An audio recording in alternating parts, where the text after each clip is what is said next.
Hello, everyone, and welcome back to the Left Bench Podcast, the show where we can't play sports, so we talk about them instead. I hope you guys had a fantastic Easter weekend and enjoyed your time celebrating together. And now we are back with the Left Bench Podcast. Sorry we had to go on that quick break, but I'm happy to be here again, and I hope that you are too.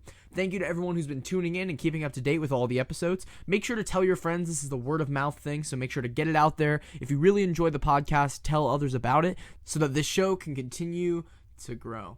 Now, just a couple of quick things to note. Yes, we still haven't got the camera up and running yet for the show, and that's for a lot of reasons. Really, it's just because my Wi-Fi is ridiculously slow, so it takes me days to upload it if I want to.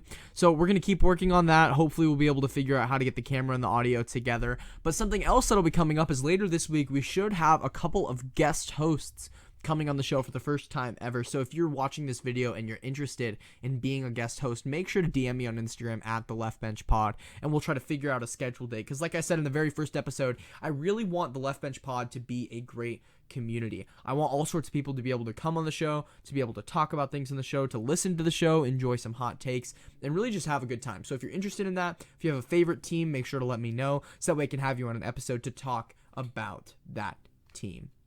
But with that all out of the way, let's go ahead and dive into our first segment today. And this is some sort of breaking news. Yesterday, Christian McCaffrey signed a contract with the Panthers for a 4-year extension, and he is now the highest paid running back in the NFL. And the real question is, was this a mistake?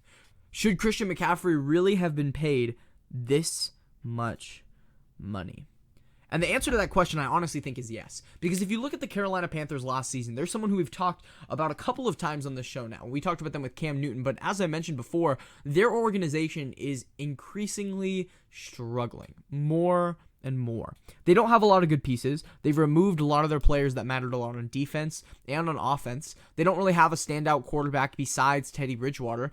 They signed PJ Walker from the Roughnecks from the XFL, but really, they don't have that dynamic Patrick Mahomes or Carson Wentz or Dak Prescott, a franchise quarterback that can really lead their team forward.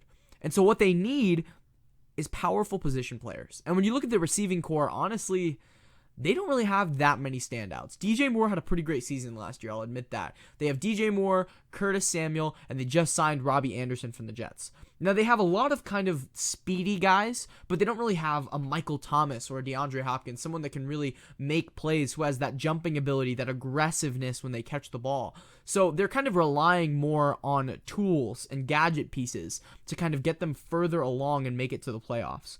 So what the Panthers really needed is a good running back. And they've had that for the past couple of seasons with Christian McCaffrey.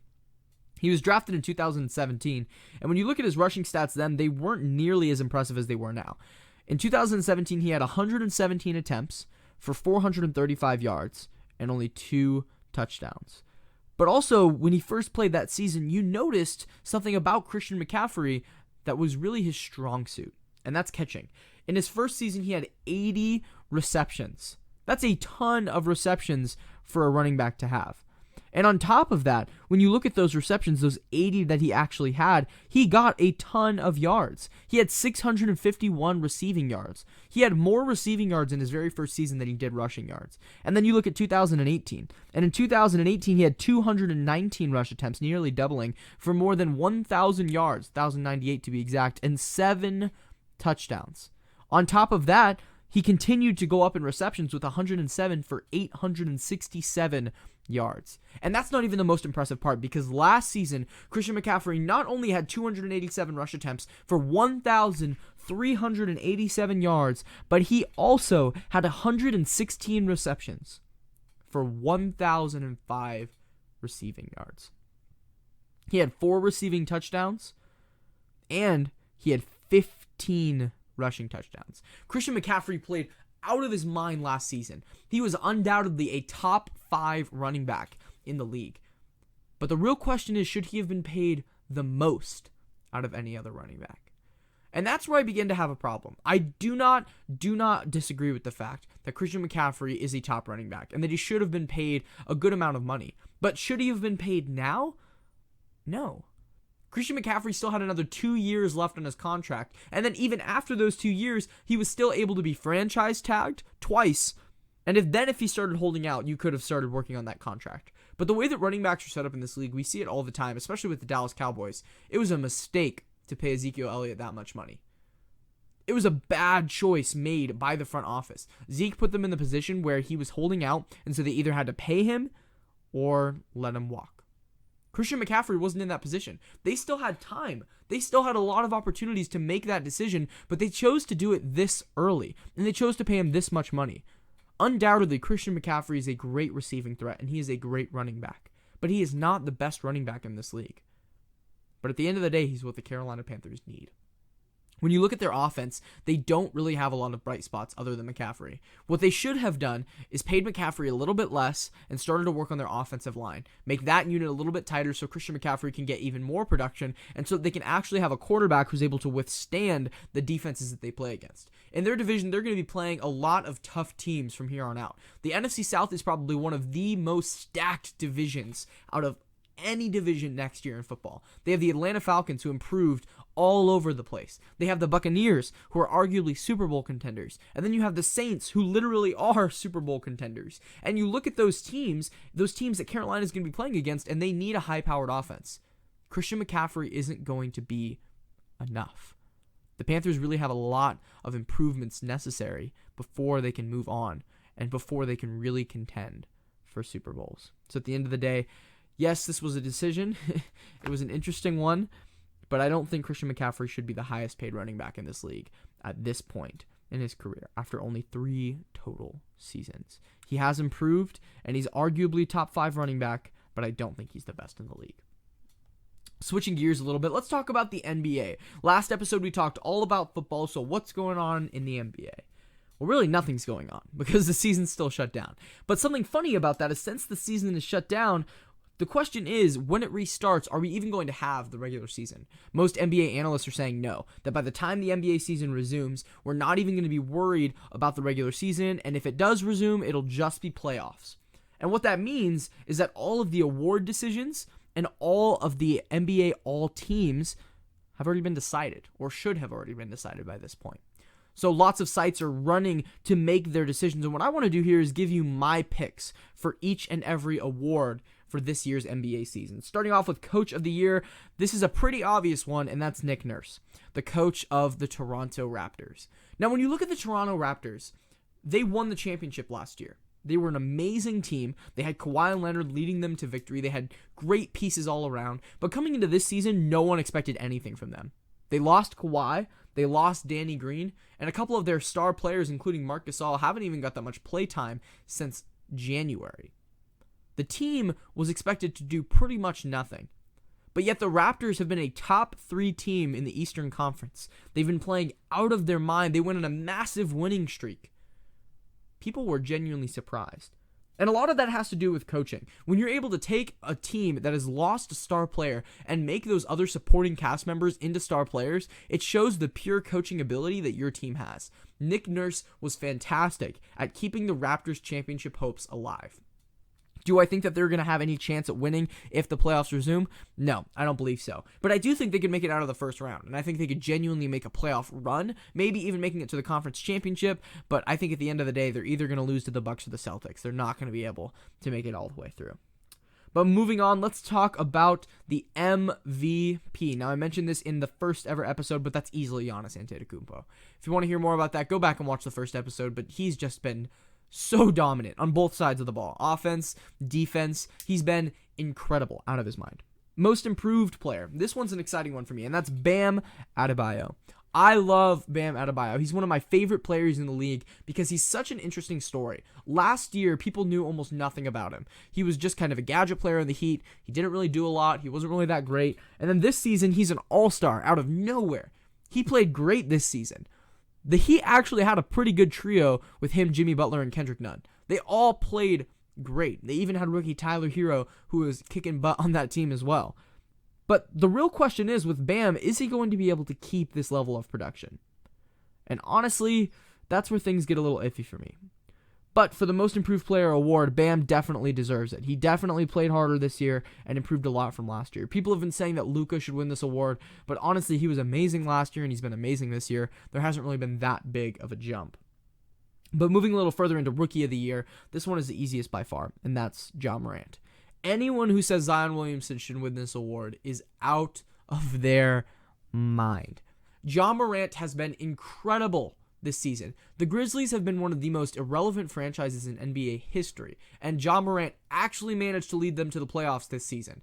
They were the 8th seed currently, and because the regular season's probably going to end, they're probably going to stay in that 8th seed. But the Grizzlies played great under Ja Morant. Ja Morant had a consistent streak of about 19 to 21 points every single game. He was leading the team fantastically, and he deserves Rookie of the Year. Zion came in about halfway through the season, played a little bit at the end, and played pretty great, but not nearly enough to dethrone Ja. Ja Morant was undoubtedly the best rookie this season. Let's get into Sixth Man of the Year, and this one is awesome to me, and that's Dennis Schroeder from the Oklahoma City Thunder. Now, the Oklahoma City Thunder were weird this season, and that's just the best way to put it. After last season, after Damian Lillard literally destroyed them, and they traded away all their good players, and they pretty much had nothing left, everyone expected them to be failures this season. Personally, I was expecting OKC to be the last seed in all of the NBA, and to just be absolute garbage. But somehow they managed to put together a great roster under Chris Paul's leadership, and with Sixth Man of the Year, Dennis Schroeder, who averaged 19 points per game coming off the bench. He was fantastic. Oklahoma City Thunder was just a ridiculous team because they were able to take all those low expectations and turn them into a playoff-worthy season. They played great. Every single one of them. They had a fantastic roster, and I'll be interested to see how all of those draft picks that they've accumulated from trading all of those major players end up working out for them. But finally, we have Defensive Player of the Year, and this one's also going to Giannis. Giannis just really had a great defensive season. It was between him and Anthony Davis, and honestly, I think it'll be close. So we'll see what NBA executives end up deciding. I hope it's Giannis, because I do believe that Giannis had a better defensive season because he played longer and he played better over the course of the season. He didn't miss as many games as Anthony Davis did, and he also just played better defensively when he was on the court. But we'll see how that ends up going. So for all of those are my picks for the awards themselves. But something else I wanted to talk about is that CBS, on their NBA Watch, actually brought out what they believed to be the first, second, and third NBA teams for this year. And for once, I genuinely agree with almost everything they talked about, which is really rare for me because I tend to disagree with what these sites say almost every single time, and I think that sometimes they're pretty garbage if we're being completely honest. But this time, CBS got it pretty close to accurate. So let's get into that. For the All-NBA first team, they have Luka Doncic, James Harden, LeBron James, Giannis Antetokounmpo, and Nikola Jokic. And I agree with all of these. Every single one. The only one that I could disagree with is James Harden probably shouldn't be up there. I think James Harden should probably be second team because he didn't play that great towards the end of the season. He took a lot of shots and missed a lot of shots. But, I mean, I agree with most of these picks. Obviously, Luka deserves to be there. Obviously, LeBron. Obviously, Giannis. And Nikola Jokic, he played great. He was probably the best center in all of the NBA this year. So yeah, I think the first team's pretty accurate. Let's get into the second team. Damian Lillard at point guard, Russell Westbrook at point guard, Kawhi Leonard at small forward, Anthony Davis at power forward, and Joel Embiid at center. The only one who I could see switching here is Joel Embiid. Everyone else, I think, is a pretty much perfect pick. Damian Lillard was the best point guard in the entire NBA this season, by far. If anything, the only real problem I have here is maybe James Harden and Damian Lillard should switch, since the second team has 2 point guards and the first team has 2 shooting guards. I could easily see Lillard and Harden being swapped places because Lillard played out of his mind. I have his jersey, my favorite player of all time. I love Dame, so I'll stop talking about him there, but I could definitely see that switching around. But everything else makes sense. Joel Embiid, I could easily see him switching with Rudy Gobert, but he also deserves a spot here. I mean, he's a great player. He's an all-time talent. So we'll see how that ends up shaking out. But the third team, we have Chris Paul, Trae Young, Jimmy Butler, Jason Tatum, and Rudy Gobert. I agree with all these too. Honestly, this is the first time ever where I've seen anyone create an all-team that I completely agree with in except for one spot. So I'm impressed, genuinely. But again, James Harden and Damian Lillard are the only two that I could really see swapped because James Harden had a great start to the season but not a great finish, and Damian Lillard had a great finish to the season and not really a great start. So it kind of just comes into play of which do you value more. And so the reason James Harden probably ended up being first team is just because of the playoffs. The Blazers didn't make it, and the Rockets did. So James Harden got that spot that Damian Lillard didn't exactly get. So, I mean, at the end of the day, we'll see what happens with the NBA season. I'm really hopeful.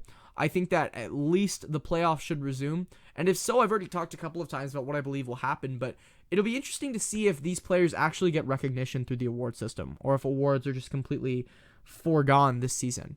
But I really do hope that they get that recognition, because I believe the awards are an important part of the NBA season every single year. It's an important part of the NBA's history and Hall of Fame selections. And many people are saying that if LeBron James doesn't get the chance to play the playoffs this season and doesn't get the chance to actually win a championship, that it's his last chance and that he won't ever get another one. Because LeBron James is in a race against the GOAT to try to be better than Michael Jordan. It's really the only competition he has, as he doesn't have any competition in the regular season. So a lot of these players are in desperate need of the playoffs. They need them to happen, and they need to have another opportunity to play. So I really hope that they end up getting that opportunity. So thank you all so much for listening today. I know this episode was a little bit shorter than the last, and that was because last episode was so long. But we talked a little bit about the NBA, we talked about a little bit about the NFL, and so make sure to let me know in the comment section which you actually enjoy more. Do you enjoy talking about the NFL on the show or the NBA more on the show? It's just good for me to know so that I can continue to make videos that you guys like. Don't forget to follow us on Instagram at the Left Bench Pod, because we may not be starters, but at least we can play.